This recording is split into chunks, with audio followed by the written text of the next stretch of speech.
Καλησπέρα αγαπητοί θεατές.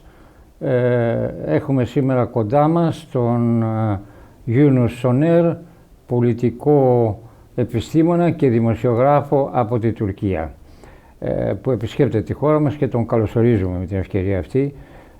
Good afternoon, dear viewers. We have the pleasure to have with us Mr. Yunus Soner, a political scientist and an eminent journalist from Turkey, who happens to be in Greece, so we exploit this opportunity to speak with them about what is happening in Eastern Mediterranean, in Turkey, or Turkey as it is now called, and those questions which are of great Greek and international interest. Good afternoon, Mr. Soner, and thank you very much for accepting our invitation. It's a pleasure. It's a pleasure. Thank you very much for the invitation. So always, you know, the Greek public is interested very much in what is going on in relations between Greece and Turkey and what is going on in Cyprus affairs. Recently, we have read a rather strange declaration by Mr. Barak, the US ambassador in Turkey, and who said that Cyprus is the only anomaly, so to say, in the region. And we have a new leader of Turkish Cypriots who is saying that he seems to flirt a little bit with the federal solution, which is not very federal, but anyway, the previous Annan plan, and to distance himself in a way, I don't know if it is true, from the two-state solution, which was proposed by Mr. Erdogan recently. So what is going on? Can we wait something from Americans? Do you think that Turkey can change its position? Well, the figure of Thomas Barak is an interesting one, actually. He is not only the ambassador of the United States to Turkey, he's also the special envoy to Syria. And most recently, he has also been appointed as the special envoy to Iraq by Washington. So he seems to be kind of Washington's governor for the entire West Asian, Middle Eastern region, expanding. He was also very active in Lebanon, if you recall. So he is a quite active diplomat intervening into all kinds of state structures, domestic conflicts on behalf of the United States. And his declaration that you quoted, that Cyprus is an anomaly, is worth being taken noted. It's of course an anomaly from Washington's perspective. Firstly, he speaks on behalf of the United States. So we know that from the United States position, there has been a pressure to restart negotiations on the Cyprus issue between the two sides, and also with the support of Turkey and Greece, of course, as the backing countries.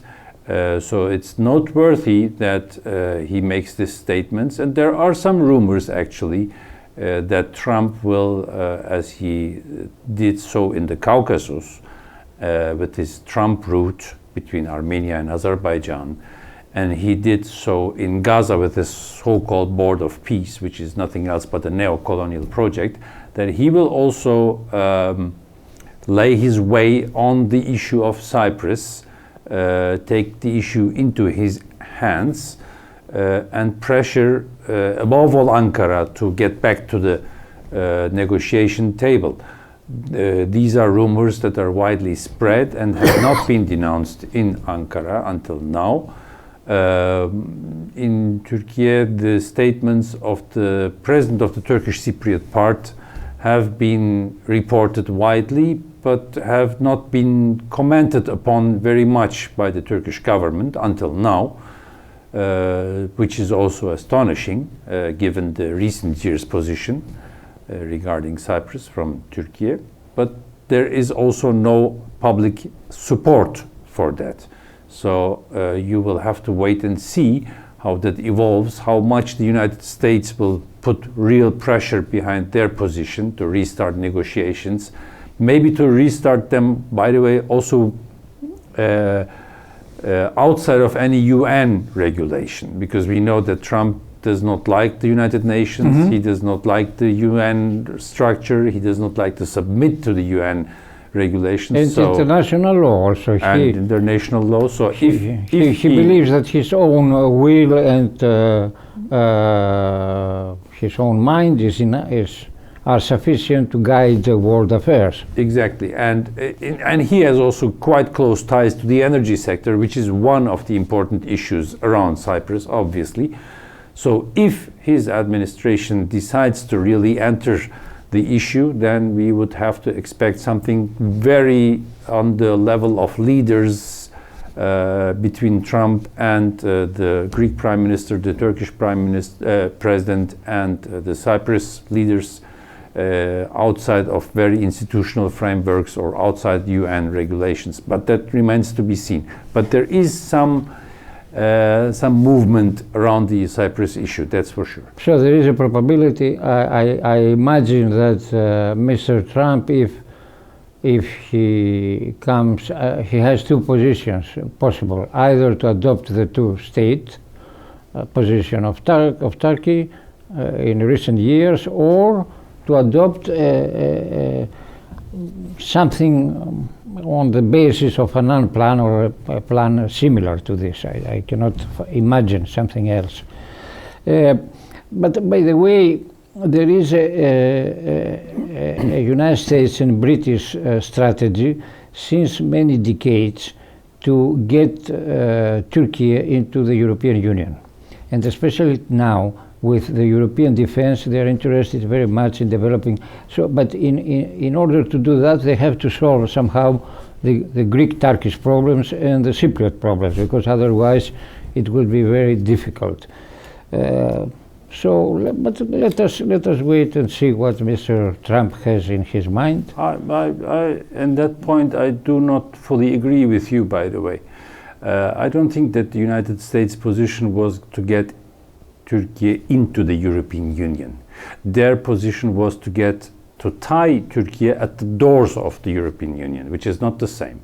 I don't think they ever really had the perspective of a full membership, but they wanted Turkey to stand at the doors of Brussels and keep the hope open, keep the path open towards Europe, but not. I don't know, because I understand that the United States have put much pressure on France, on Germany, and on Greece, and Cyprus, in order to get the yes to the march of Turkey into the European Union. And anyway, irrespective of that, they want to get Turkey more entrenched into the West, especially in light of the war which is continuing with Russia and the war which we may have with Iran. But anyway, what I would like to ask you is now a very topical thing is this threat of a conflict, of a much more serious conflict in Iran, of an attack. There are a new attack of the United States and Israel against Iran. I don't know if your predictions, what are your predictions? We will have an attack or no, but of course this is a 1 million question. It's very difficult to answer. What do you think? I think, well, there is this saying of Chekhov, which is very familiar, very common these days in the Turkish press and opinion makers. It says, Chekhov says, if in the play, on the scene, there is a weapon, at some point of the play, this weapon will be fired. So this is most quoted by Turkish experts regarding the military build-up by the United States around Iran. And they say if so much weapons, ships, airplanes are transferred to that region, they will be used at a certain point of time. This is the common perception in Turkey. And your strategic analysts or defense analysts, what they believe it will happen in case of such a war? Because were speaking about the possibility of Iran attacking Israel in a much more strong way than the previous time. We were speaking about United States bases in the region, about the Hormuz Straits, about many things which can be of really destabilizing for the whole region. What is the point of view of Turkish analysts on this question?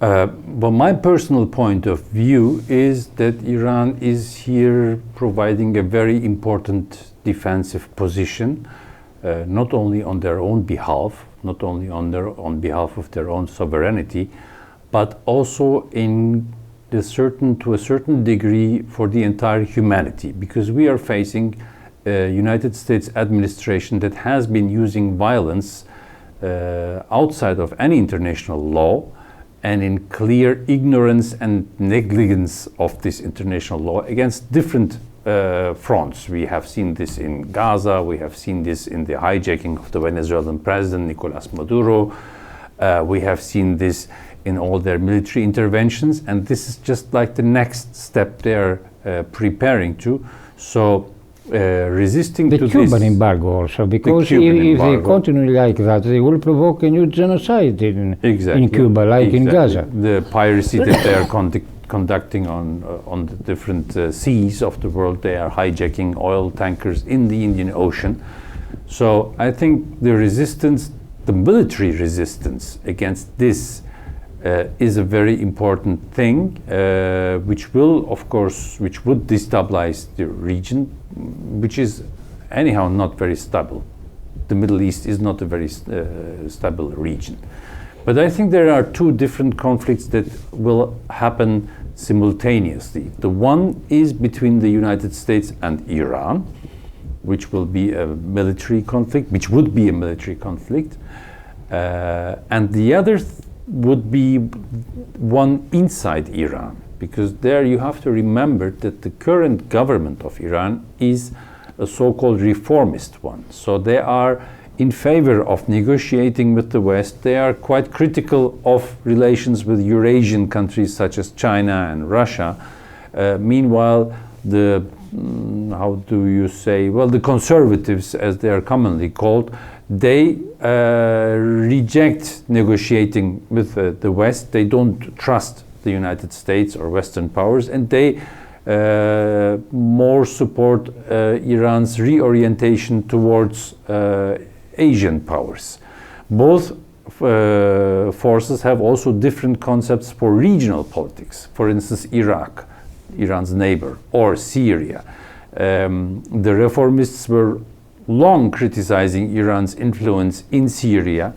They are criticizing Iran's influence in Yemen, in Iraq, in other countries. Meanwhile, the conservatives are defending what they call the axis of resistance, with the Palestinian movement on top of it, of course. So this will be, this conflict is already happening as we speak inside, and a US attack will accelerate this.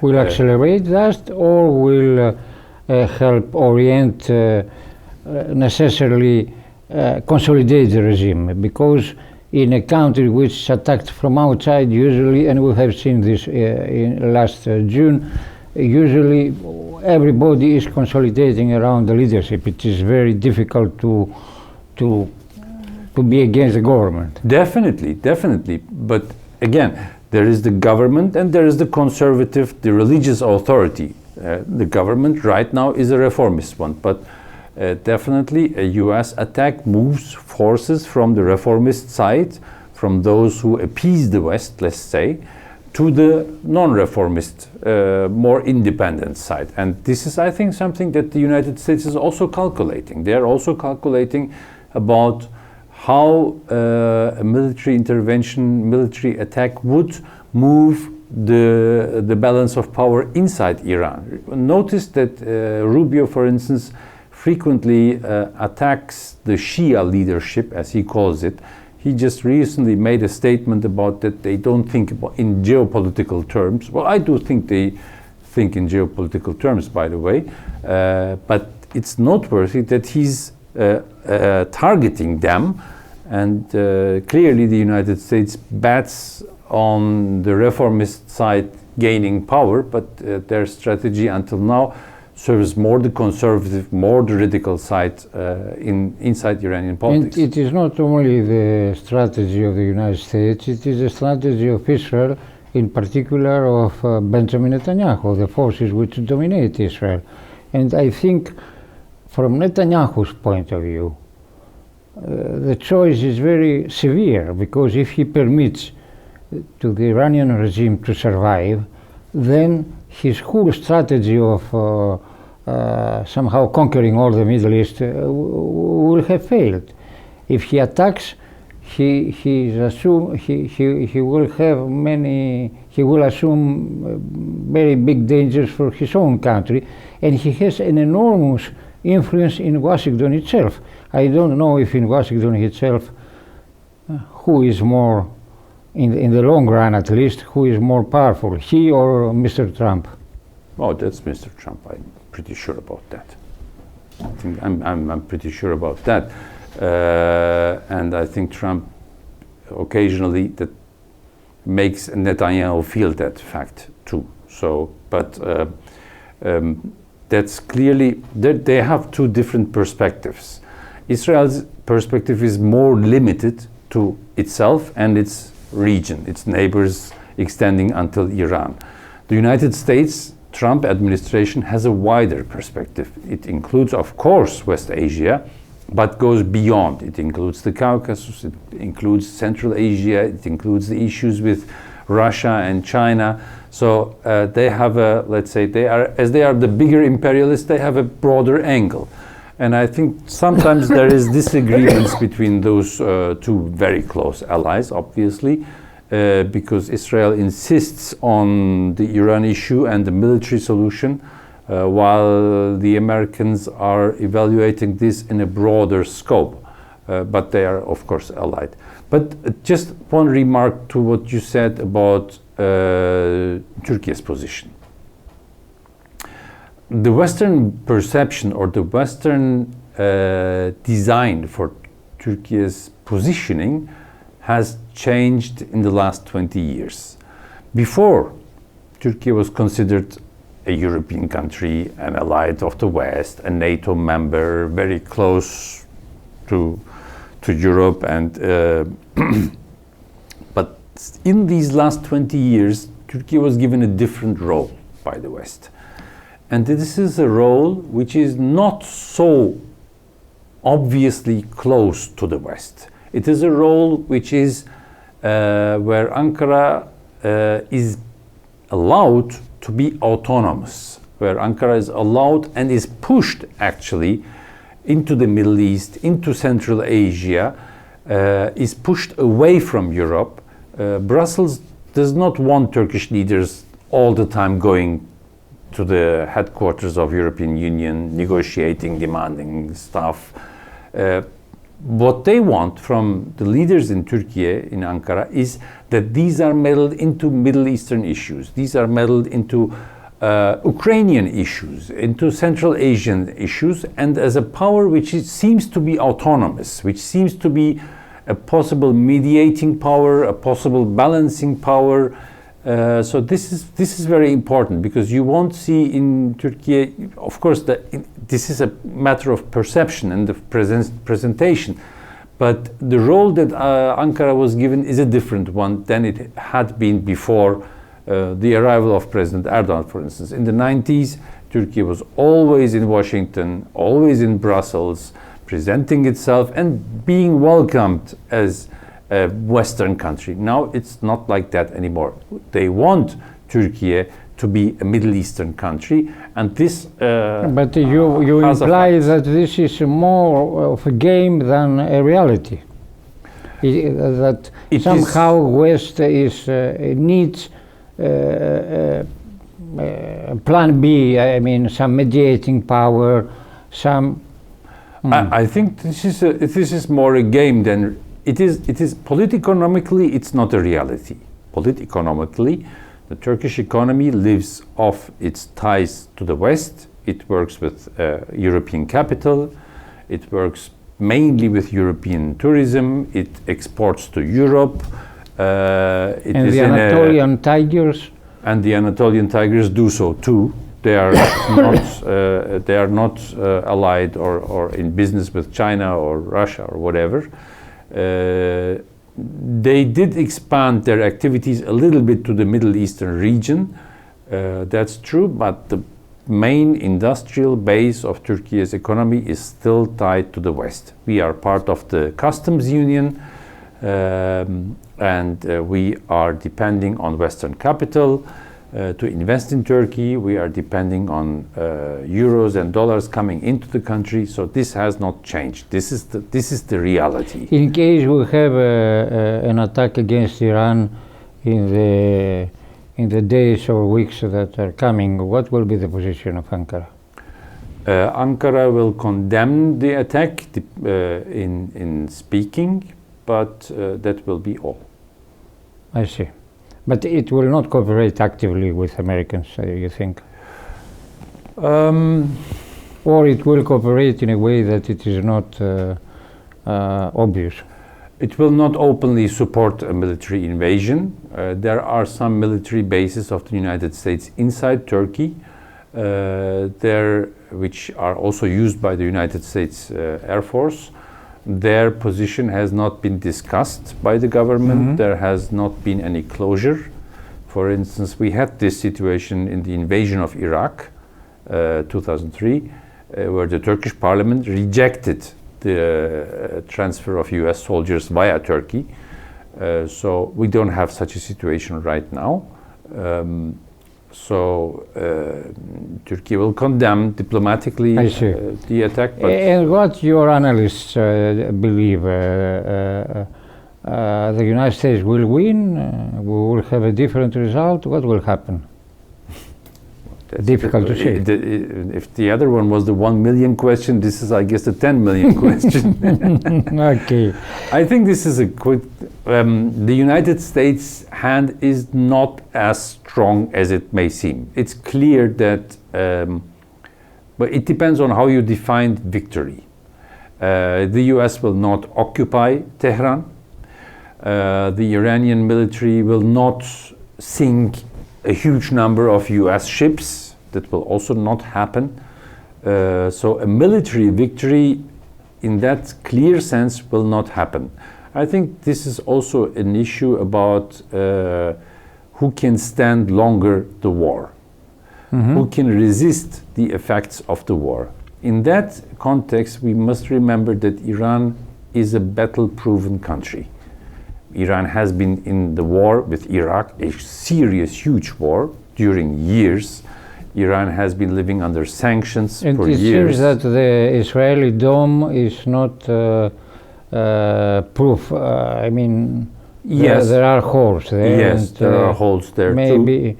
I believe that Israeli casualties are more important for Washington than American ones. Yes, but if the war, the longer the war takes, the more the United States and the global economy will face the effects. Do you think that the possibility is, given those difficulties you have just quoted, do you think that there is a possibility for Israel to use nuclear arms against Iran in a surprise attack, for instance, in the beginning of the conflict? Yes, this possibility always exists. I mean, they have the nuclear weapon and they have it to use it. My guess is that they would use it as a last resort, and I don't think that it will come to that point. Mm-hmm. But we have to face the truth that Israel has the nuclear weapon and is always, and the Netanyahu government has shown that it rejects all kind of international law. It rejects all kind of human morality in the highest degree, so they would not hesitate to use the nuclear bomb if they consider How it necessary. Are the relations between Ankara and Israel?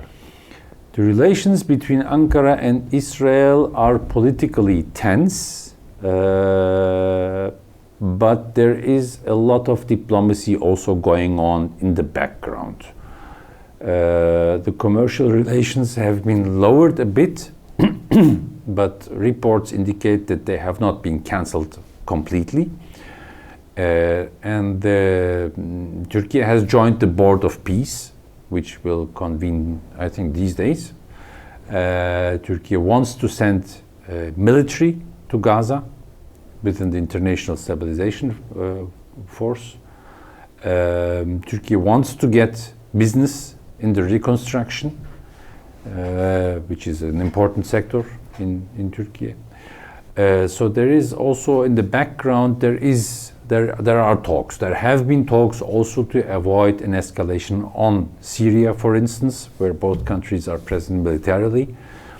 And some say in Ankara that once Netanyahu is gone, relations will normalize. Maybe, it's noteworthy that the public discourse maybe is very... all of us will be gone before Netanyahu is gone. I don't know about that, but as long as he lives, it is a matter of fact that the public discourse in Turkey about the Israeli policies is very much focused on the figure of Netanyahu. It separates Israel, the state of Israel, which, by the way, Turkey has recognized since years. So that's a difference to many other Islamic countries. Since decades. Since decades.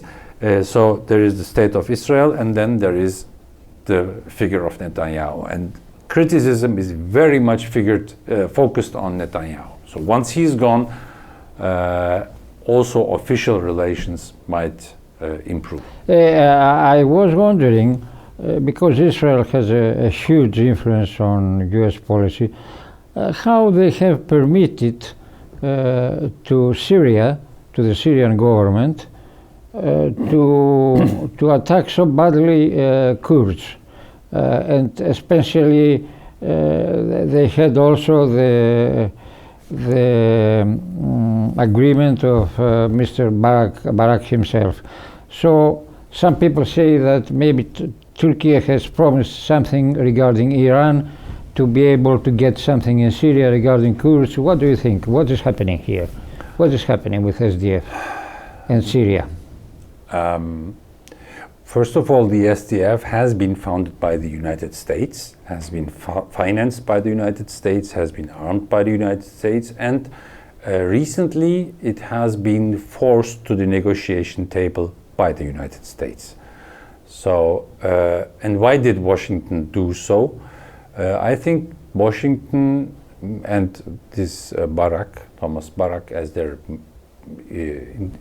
representative, has a wider scope than Israel does. This scope includes creating stable situation in Syria. It includes the process of Turkey free of terror, which is ongoing in Turkey. We might talk about that too. So Barak and Ankara always said clearly that they would not allow a kind of federative situation in Syria, which was Israel's main demand. Israel wanted to Balkanize Syria, wanted to have different federal entities, and a long continuing destabilization of Syria. This was rejected by Washington, and it is because it would have endangered also the Turkish position, the Turkish cooperation with Washington as well. Now, what happens to SDF is not really, they have not really been crushed down. I mean, needs to be, you need to watch closely how this agreement that they achieved with the Damascus government of al-Shara, formerly known as al-Golani, is implemented. We know that they are being granted the position of Vice Defense Minister. We know that they have been granted to choose the candidate for the province of Hasaka.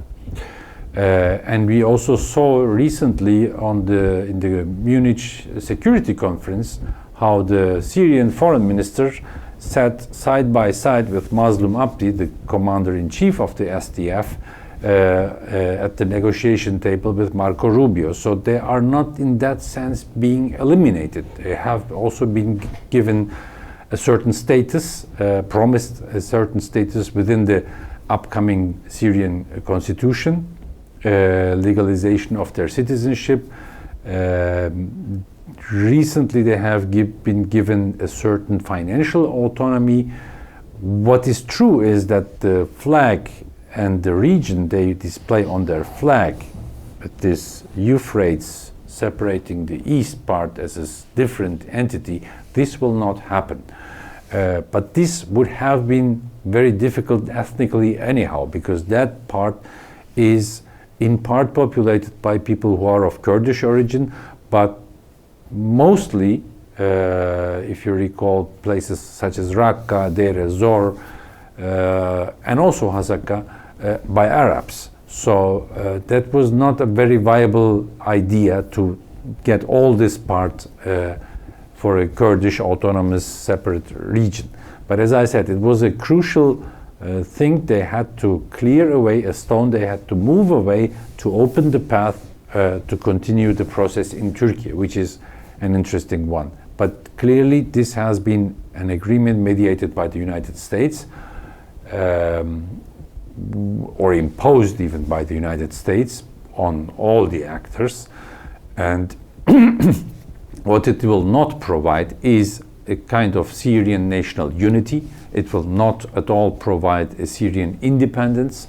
And we're receiving many reports from inside Syria, in spite of a huge international support for this government of ex-ISIS fighters. We do receive a lot of reports about massacres, about crimes, about persecutions and things like that. I mean, how you can stabilize a country by such methods?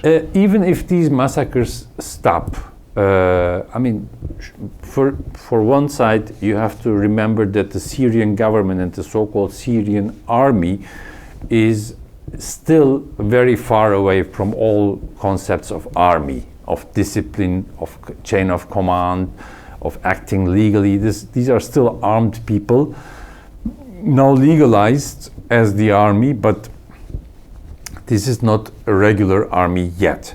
And the government that is supposed to control this army is absolutely dependent on the goodwill of the Americans with lifting the sanctions and their allies, their regional allies, to let pour in some money into the country for some investment projects, reconstruction, and energy production. So this government will not achieve an independent stability. It will be completely dependent of this goodwill, and any intent to bargain with Washington will be answered by these proxy wars or processes that still exist on Syrian soil. And that's the sad story. There has been a nation state in the Syrian Arab Republic, which you might criticize for a number of reasons, both in foreign policy and domestic policy, but it still was an independent identity. It had a certain institutionality. I don't think much is left of that. Mm-hmm. Mm-hmm. By the way, Turkey is maybe the only country in the world which seems to have good relations with both Russia and Ukraine. What is here in play? What is happening? But that's the position that was given to Turkey and which Turkey made use of. As I mentioned before, Turkey was in the last 25 years or so planned as an autonomous power and planned as a power that exactly was able to do that. Russia-Ukraine is not the only example. There are other examples where Turkey was permitted to circumvent sanctions, which opened the channel of communication when no one else in the West could talk to the Russians. President Erdogan could meet up easily with President Putin. And this is... the same with Venezuela, with Iran. Exactly, with Venezuela, with Iran. There is... but it is coming to its limits.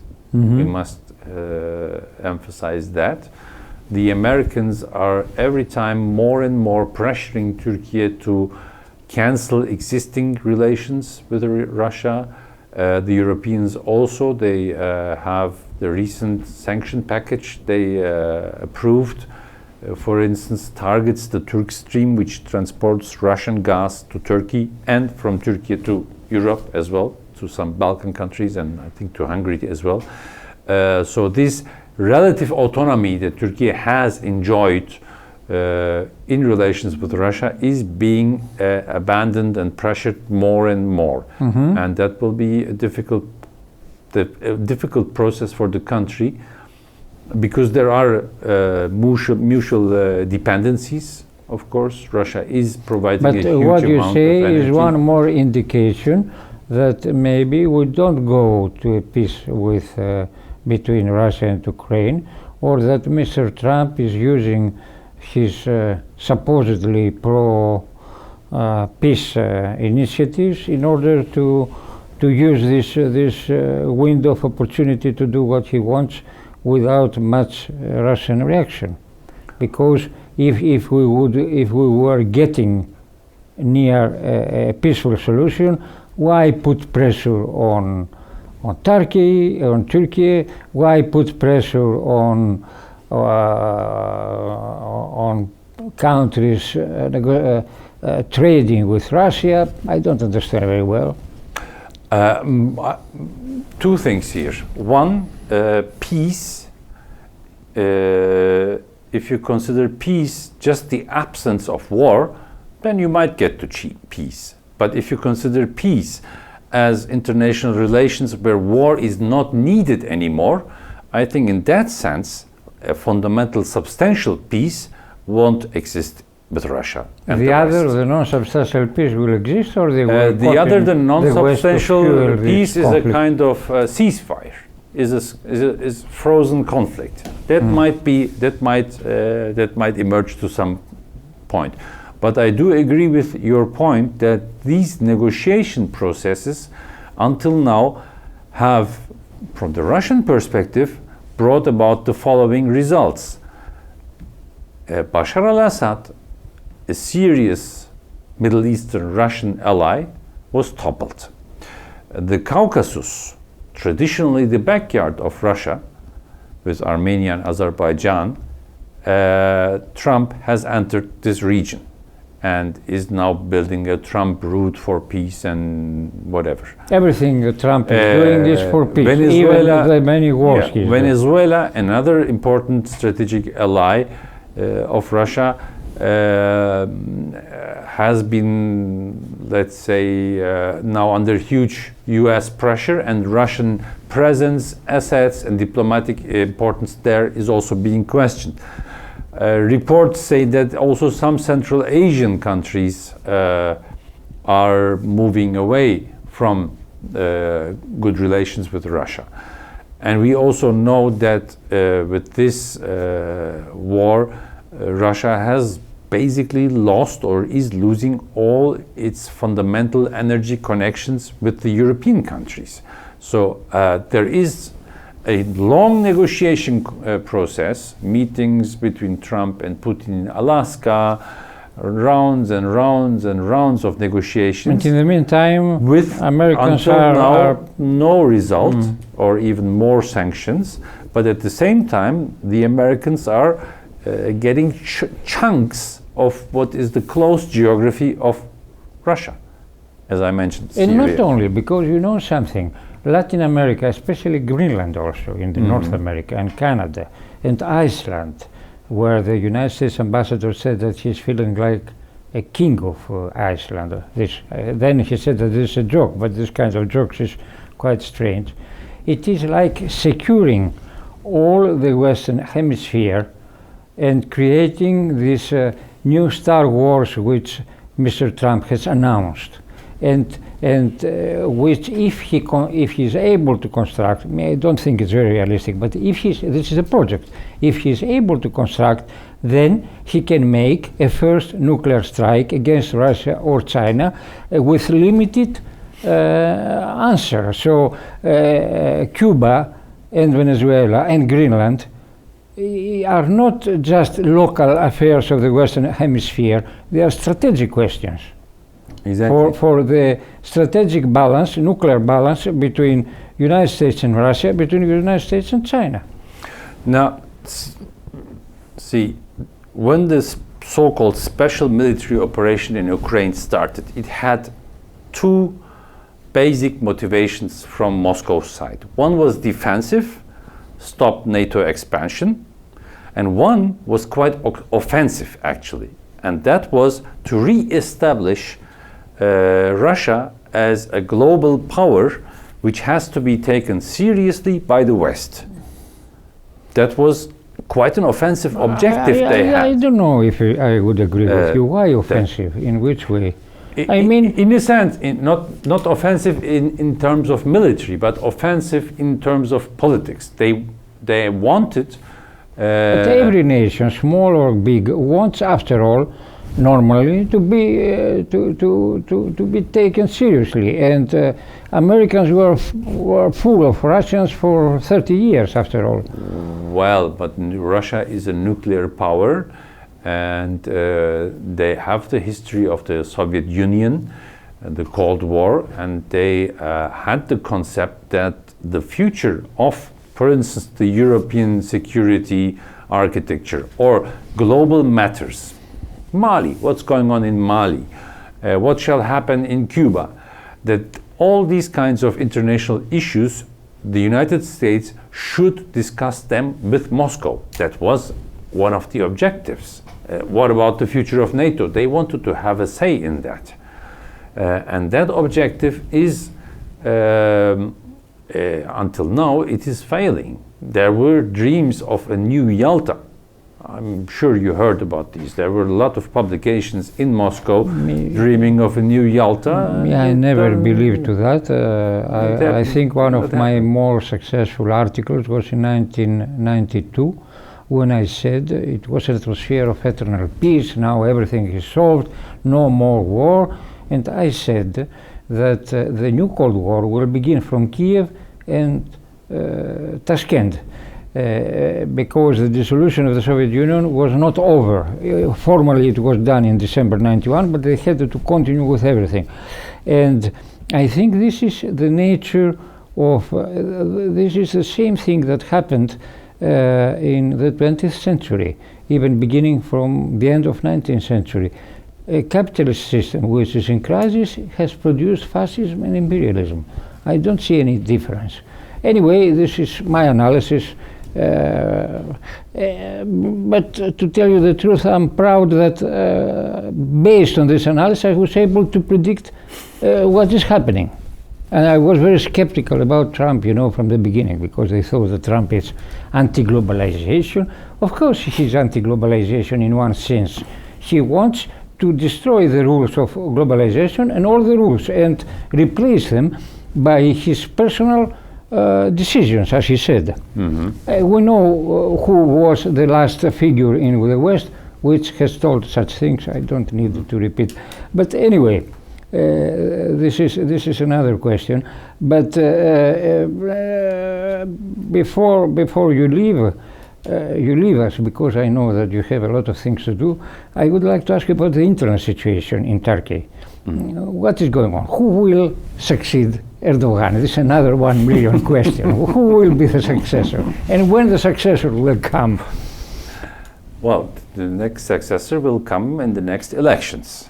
Nothing will happen before that. That's for sure. Mm-hmm. There is no coup, no nothing else happening before the next presidential elections, which are scheduled for 2028. But they might happen earlier.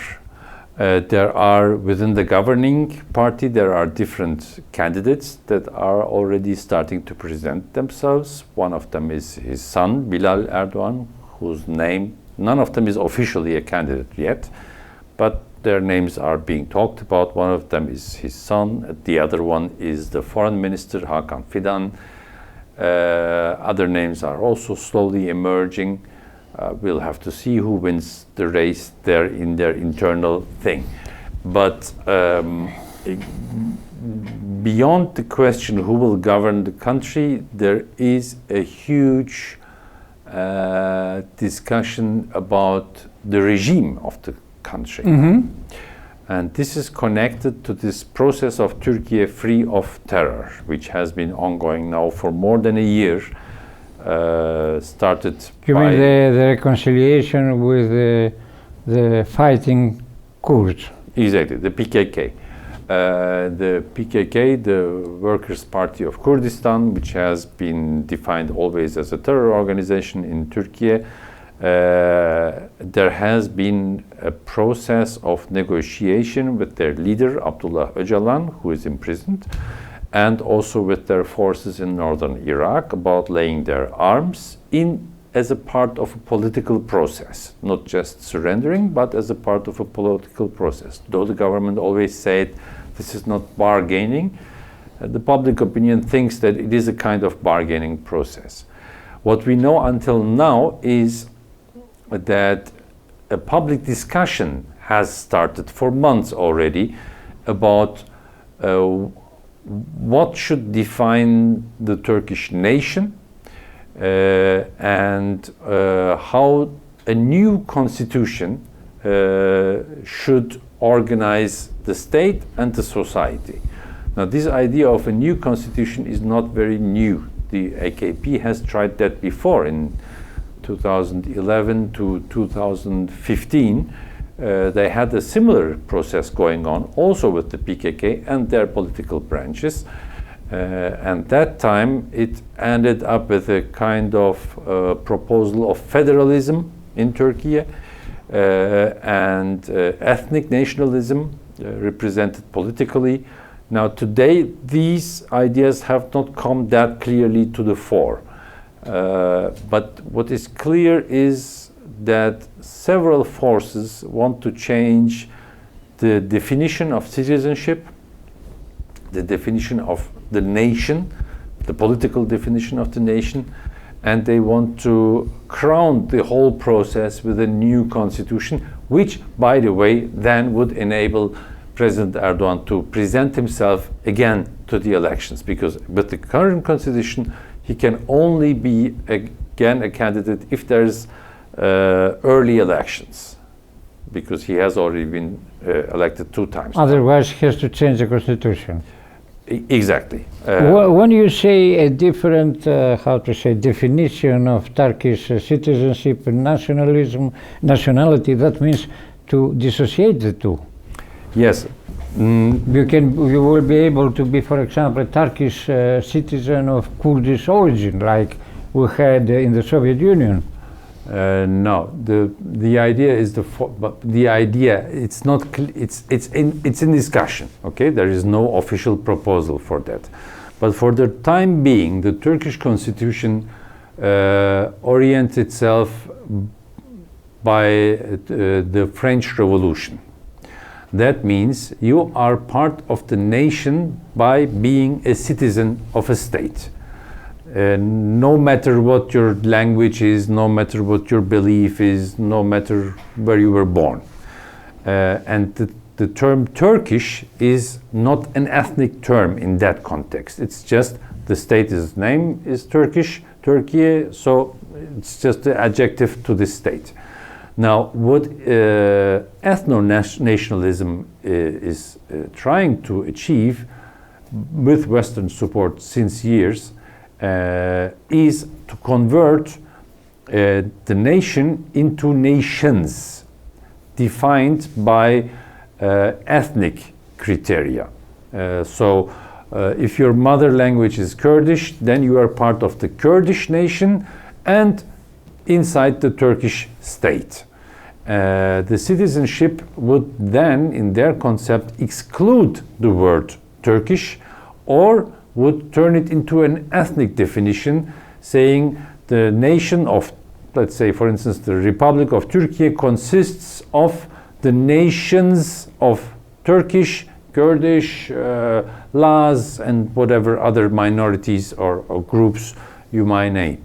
So that's a change, which of course would only be a step, because if you state that in the constitution that there is a Kurdish people, Kurdish nation, then these need a Kurdish representation. So next step would be to advance towards a kind of federation or strengthen local representations.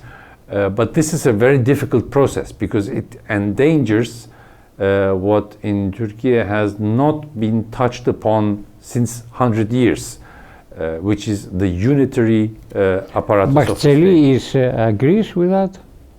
Bahçeli is, well, he does not agree with the change of the citizenship definition, not openly until now, but he is the major figure behind this progress of the Turkey without terror. So he's calling it's difficult to interpret what your politicians are doing. By the way, what is the state of democracy because it is a very hot potato. What you're talking about is changing the definition of the Turkish nation. And this, for Bahçeli as a right-wing politician, a nationalist politician, is of course a very, very difficult and delicate thing to do. And maybe he's the only one who can pioneer that, exactly because he's nationalist and he cannot be accused of betraying the nation. Well, yes, but I suppose that what he has done with Öcalan, etc., had the blessing of Erdogan before he takes those initiatives, no?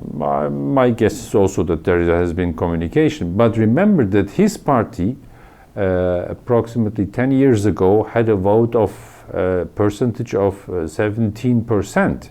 Now they're at 7%. And Why? Why, you think? Well, this happened because in 2015 they allied themselves with the President Erdogan. And from that point they started losing votes. We have now two different parties that came out of that party of nationalist action. We have the Good Party and more recently founded the Victory Party, which are both right-wing nationalist parties. All their leaders are of MHP origin. So, and this process of Turkey without terror is causing internal discussions in the party of Bahçeli as well. It's a very, very difficult project, and it is one that failed. That failed in 2015, because at that point of time, Erdogan lost the elections. He lost the elections of 2015. He lost the majority in the parliament. He had to go to new elections, and he had to restart the fight against the PKK in between to regain the majority. So it's a very, very difficult thing. Very to delicate, advance. yes. But one last question: what is the state of your democracy? Because we see the leader of the main opposition party in prison. We see the leader of the smaller opposition party in prison. What is going on? It is very dangerous to be in opposition, and especially leader of an opposition party. Well, there are legal claims. I mean, Ekrem İmamoğlu, who is the mayor of the metropolitan municipality of Istanbul, and who was announced as the candidate for the next presidential elections, there are legal claims that he has obtained his university diploma in an unrightful way. And there are also legal claims that his municipality and other municipalities as well have engaged in corruption schemes with some businessmen who also have ties with the government of Erdogan. These businessmen are serving in all kinds of municipalities, and there are only investigations against those in the opposition. So many in Turkey think that this is a kind of lawfare, using the justice against in the context of political competition. But there is an indictment, and the process is ongoing. And the prosecutors do present also some proof. One must state that. They do present some proof, which of course at the end the judges will define, rightfully or not rightfully, but there are serious claims, there are some recordings, there are some money transfers which display that there has been corruption ongoing on the level of municipality, and this is a structural problem actually of Turkey. Municipalities have long been corrupted. They were given huge authorities to spend money. They were given the authority to define construction zones, and these reforms, they opened the way to corruption. But of course, legal matters and political competition are very mixed. But they have always been like that. You know, in all Western countries, I think there was never such corruption as there is now. It's not only Turkey.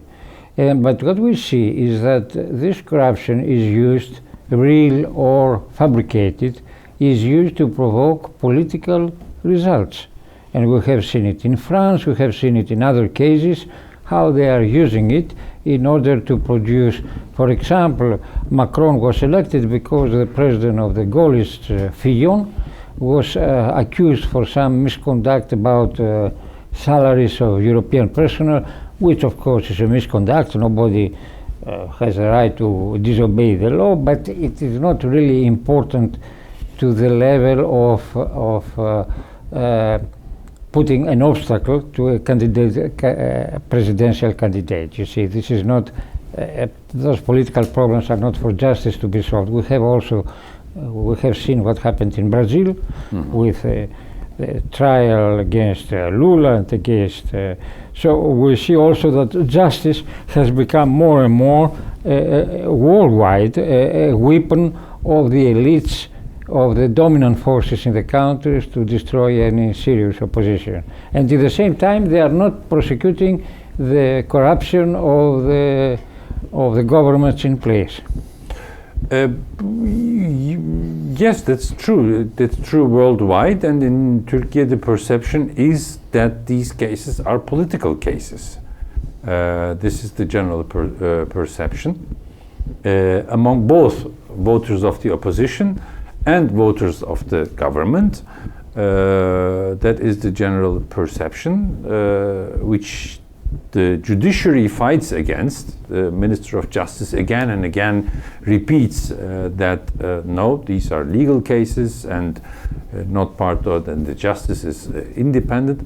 But of course, the perception is that, and behind, in the background, as I mentioned before, there is a regime conflict ongoing. I mean, the government is preparing a new constitution for the country. There is nothing more fundamental than a constitution. You mean that Imamoglu's persecution has to do with that, for example? Could have... Definitely, I definitely think so, because the Republican People's Party has, with this leadership it has right now, in difference to the former leadership, has taken a different stance. They clearly say that they would reject to develop a new constitution with the governing Justice and Development Party. They closed that door. They said they are open to this terror-free Turkey process.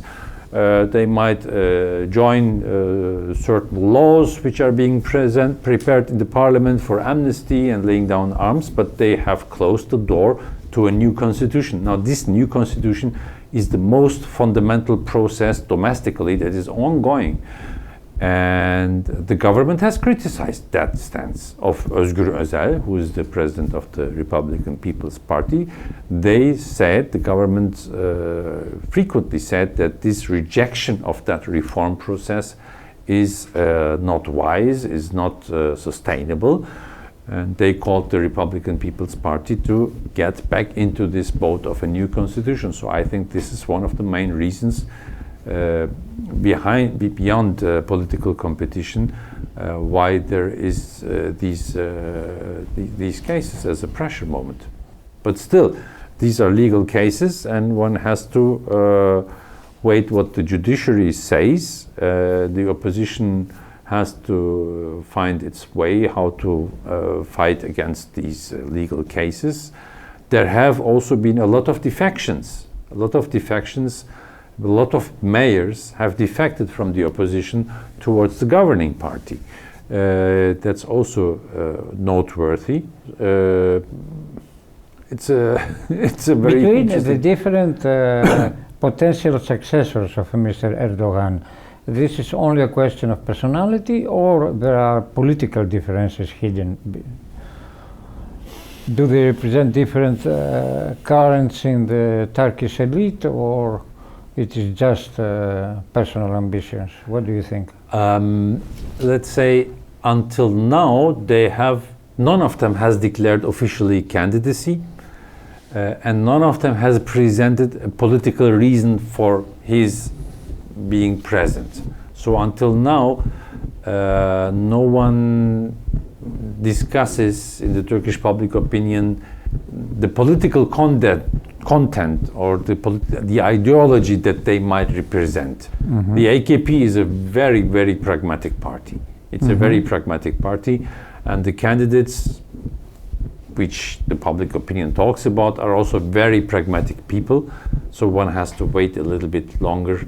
The main question will be whom the body of the AKP will be able to agree upon. Who will be the candidate who can move the party into the next elections without having internal fractions or people deflecting. So that will be the interesting point of view. But generally speaking, their stance is difficult because despite official numbers, there's a huge inflation problem ongoing in Turkey. There is poverty. I saw that here in Greece there were pensionists going onto the streets, going to the marches. We have a very serious problem of both poverty and inflation. And we have a very serious poverty among elderly people. Pensions are not getting along with the inflation.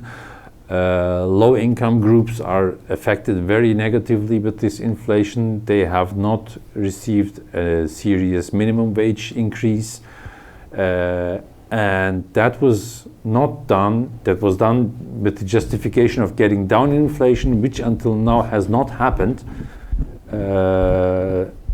according to the predicted numbers, expected numbers. So in the society there is turmoil. There is a little bit turmoil. This is not reflected onto the streets. There is protest culture has diminished in Turkey. Protest culture, I think worldwide. Not sure, but in Turkey it has. But it does not mean that people agree or are satisfied with their situation. So